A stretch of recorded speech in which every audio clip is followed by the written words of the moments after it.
안녕하세요, 에이트입니다. 여러분은 노트북 고를 때 어떤 걸 가장 먼저 보시나요? 저는 옛날에는 가성비를 가장 많이 따졌던 것 같아요. 아마 노트북 한 번이라도 알아보셨던 분들은 공감하실 텐데, 뭔가 같은 가격이면 뒤에 조금이라도 더 붙어있는, 그러니까 칩셋이 조금이라도 더 좋은 그런 거를 고르려고 하고 정말 하나하나 이렇게 따져보잖아요. 저는 그랬었는데 아마 누군가에게는 고급진 디자인이어야 할 수도 있고, 아니면 고성능을 위한 이 성능일 수도 있고, 또 누군가는 소음이 적어야 된다, 이런 걸 수도 있죠. 또 어떤 사람에게는 데스크탑을 구매할 수는 없는 환경인데 성능은 성능대로 나오면서 휴대도 가능해야 된다, 요래서 노트북을 구매하시는 분들도 계실 거예요. 이 모든 조건에 부합하는 노트북이 있어서 소개해 드리겠습니다. 오늘 영상을 보시면 고성능에 특화된, 특히나 저처럼 이 영상을 만드는 크리에이터에게 좋은 제품을 알아가실 수 있을 거예요. 바로 2022년 1분기 외산 브랜드 최초로 커머셜 노트북 점유율 1위를 기록한 에이수스의 UM6702RC라는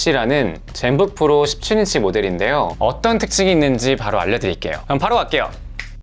먼저 디자인을 살펴보면 기존의 에이수스 노트북이랑 가장 달라진 점, 바로 여기 있는 로고가 달라졌습니다. 기존에는 좀 깊게 들어간 헤어라인에다가 에이수스 글자로 로고가 되어 있었죠. 그런데 현재는 새로운 심벌로 바뀌면서 뭔가 약간 마우스 커서 모양 같은 느낌도 좀 들고요, 헤어라인도 비교적 약하게 들어갔습니다. 기존의 글자 로고의 경우에는 조금 비즈니스 노트북 같다, 약간 이런 느낌을 좀 더 줬다면, 지금은 조금 캐주얼한, 약간 좀 트렌디한 그런 느낌이 듭니다. 알루미늄 합금으로 되어 있고 색상은 테크블랙이라는 무광 블랙 색상이에요. 또 옆면은 각진 느낌이 강합니다. 상하 좌우 모두를 봐도 각진 디자인으로 되어 있고요. 그러다 보니까 좀 세련된 느낌이 나는 것 같아요. 두께는 덮었을 때 19mm라서 아주 얇은 편은 아닙니다. 옆면 포트의 경우에는 HDMI 2.0 단자 하나, 그리고 3.5mm 이어폰 단자 하나, 그리고 전원 포트가 따로 하나 있고요. USB 3.2 A 타입이 하나 있고, USB 썬더볼트를 지원하는 C 타입 단자가 있습니다. 참고로 전원 포트가 있지만 USB C 타입으로도 전원 공급이 가능해요. 그리고 추가로 SD 카드 리더기까지 있습니다. 아마 저처럼 이 영상 촬영을 많이 하시는 분들은 이 SD 카드 리더기가 따로 있는 거랑 없는 거는 꽤나 차이를 느낀다라고 생각을 하실 거예요. 카메라에서 썼던 거를 바로 꽂아서 인식을 할 수 있기 때문에 이 부분에서 약간 크리에이터를 위한 거다, 이런 생각도 좀 드네요. 성능을 살펴보면 라이젠 7의 6800H, 그리고 16GB 램이 들어가 있고 RTX 3050이 들어가 있습니다. 참고로 같은 라인업에 라이젠 9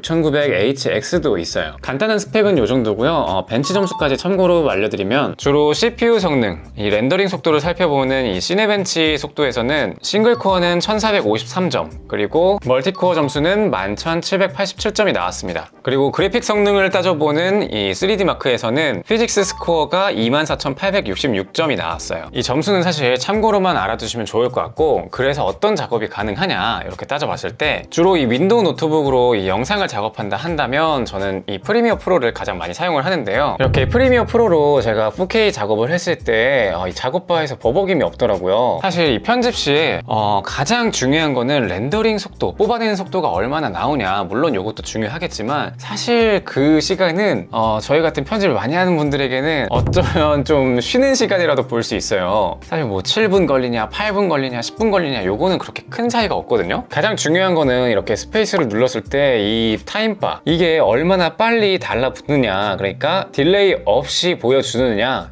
요런 건데, 그런 측면에서는 제 영상 편집 정도 4K 레이어가 2-3개 정도에서 조정 레이어가 한두 개 깔려 있고, 그리고 자막이 여러 개 있는 경우, 뭐 요 정도의 단순한 정도에서는 뭐 전혀 버벅이 없이 사용할 수가 있었습니다. 4K도 사실 요 정도니까 만약에 FHD 정도의 영상을 만드실 거다 하시는 분들은 뭐 너무나 여유롭게 쓸 수가 있겠죠. 거기다가 RTX 3050이라는 외장 그래픽이 따로 들어가 있기 때문에 어느 정도의 이 그래픽 작업에도 이점이 느껴져요. 예를 들어서 이렇게 제 영상 편집된 거를 렌더링 했을 때도 상당히 빠른 모습을 보여줬습니다. 그리고 때때로는 게이밍도 하시고 싶으신 분들도 계시잖아요. 테스트로 이 배틀그라운드 국민 옵션으로 한번 게임을 돌려봤는데, 그때에도 뭐 딱히 큰 무리 없이 원활하게 돌릴 수가 있었습니다. 이 정도로 참고하시면 좋을 것 같아요. 그리고 발열의 경우에도 상당히 좀 신경을 써서 나온 것 같아요. 에이수스 노트북 하면 가장 먼저 떠오르는 것 중 하나인데, 에르고 리프트 힌지가 적용이 돼서 이 노트북을 펼치면 자연스럽게 합판을 책상으로부터 들어 올려줘서 있어서 이 발열 해소에 좋습니다. 에이수스에서는 아이스쿨 플러스 기술이 들어갔다고 하는데 이 히트파이프가 듀얼로 들어가 있어요. 이 히트파이프라는 거는 쉽게 생각해서 열 배출을 위한 쇳덩이기 때문에 상당히 무게를 많이 차지하는 것 중에 하나입니다. 그래서 무게보다는 조금 성능 쪽, 이런 발열 해소 쪽에 조금 더 신경을 써서 만든 제품이다 라고 할 수 있어요. 액정 폴리머로 제작된 3D 곡선 디자인의 98개의 펜 블레이드가 있다고 합니다. 참고로 무게는 스펙상 2.35kg인데 제가 실측을 했을 때는 2.32kg 정도가 나오네요. 이 열기의 경우에는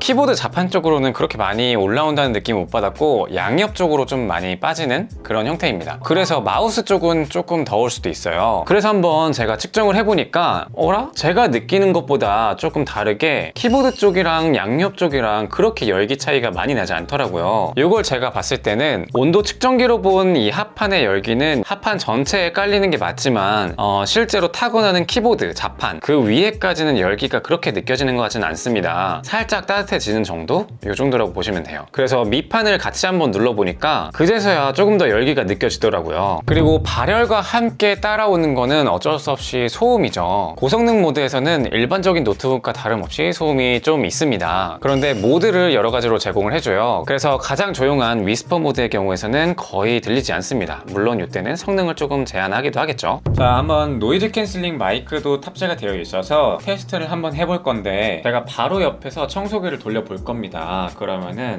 회의를 할 때 바로 옆에서 이렇게 청소기를 돌릴 일은 없겠지만 참고를 하시면 좋겠죠. 지금 이게 노이즈 캔슬링을 통해서 듣는 거고 지금 이 소리가 녹음기를 통해서 그냥 들리는 소리예요. 확연하게 비교가 되죠.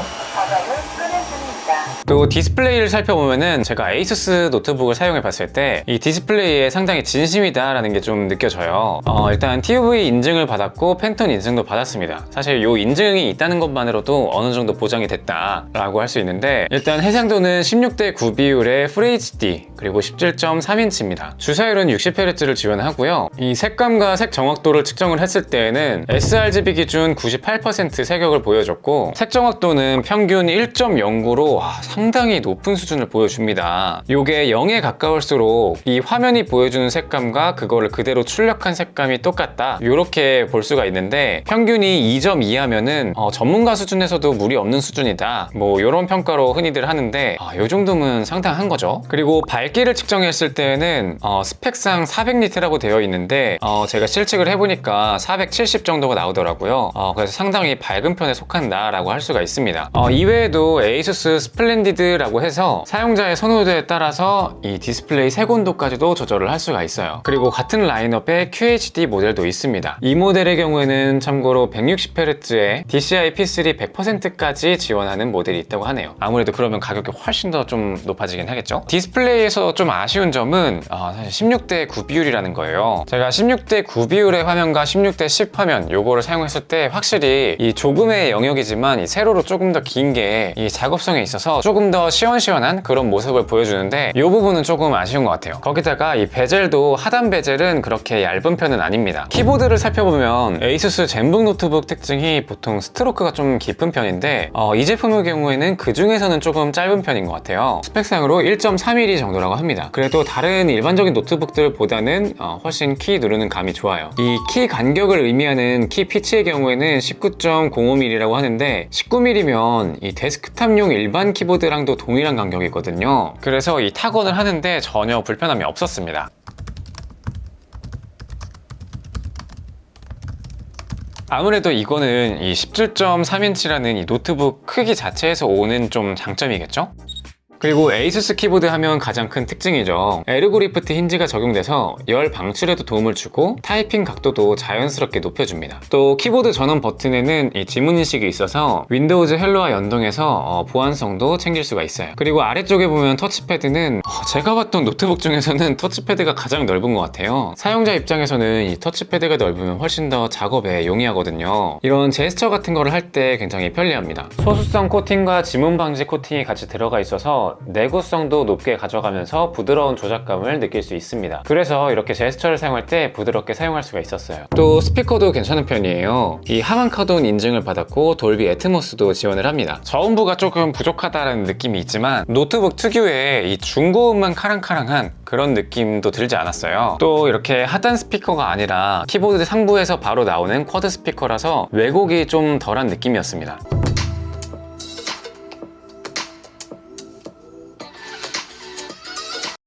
배터리의 경우에는 스펙상 최대 14시간까지 가능하다고 하는데요. 사실 요거는 제조사 기준이고 실제로 이 제품의 경우에는 이 목적이 얼마나 오래 쓰느냐가 중요하다기보다는 이 전원을 연결을 해서 고성능을 얼마나 좀 잘 뽑아낼 수 있느냐, 요거에 조금 더 목적성이 있다고 생각을 해요. 그래서 배터리는 좀 참고 정도만 하시면 좋을 것 같아요. 또 편의 기능으로는 스크린 익스퍼트 3.0이 들어갔습니다. 보통 젠북 듀오 같은 스크린 패드가 있는 곳에 들어갔던 건데 이제 여기에도 유사하게 들어갔습니다.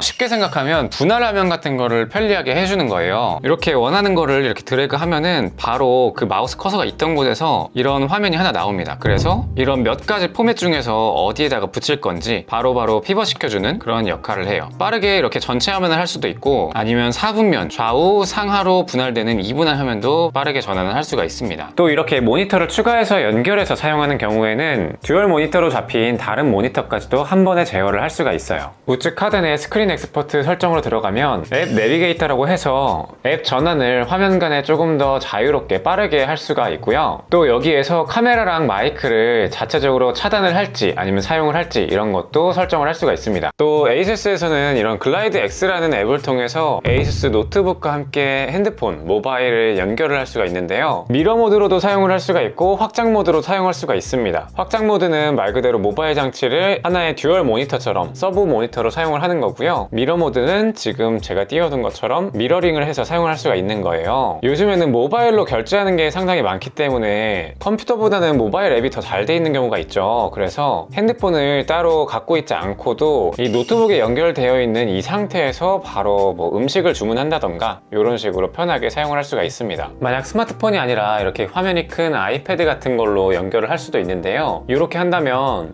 조금 더 작업성에 수월하게 사용을 할 수가 있겠죠. 그런데 한 가지 아쉬운 점은 이 해상도를 FHD나 아니면은 더 높은 해상도를 사용할 수는 있는데 월 구독 서비스로 살짝 유료라는 점이 좀 아쉽긴 합니다. 만약 내가 이런 아이패드 같은 걸로 듀얼 모니터로 잘 사용할 수 있을 것 같다 싶은 분들은 한번 고려해 보시는 걸 좋을 것 같아요. 그게 아니라면 일반 무료 버전으로만 사용해도 괜찮을 것 같습니다.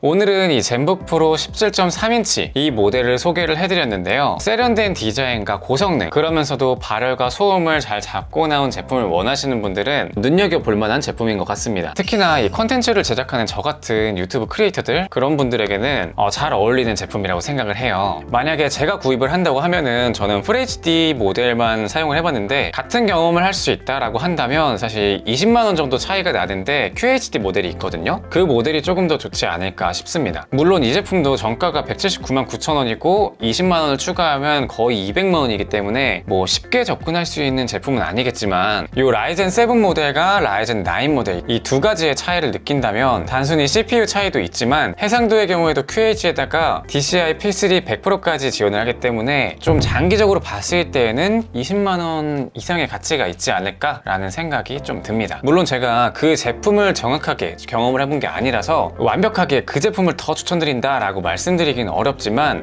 이 제품과 같은 경험을 그대로 옮겨갈 수 있다라고 했을 때 가정해서 얘기를 드리는 거예요. 아무튼 이번 영상은 여기까지고 제 영상이 도움이 되셨거나 에이트를 더 보고 싶다 하시는 분들은 좋아요와 구독 부탁드립니다. 감사합니다.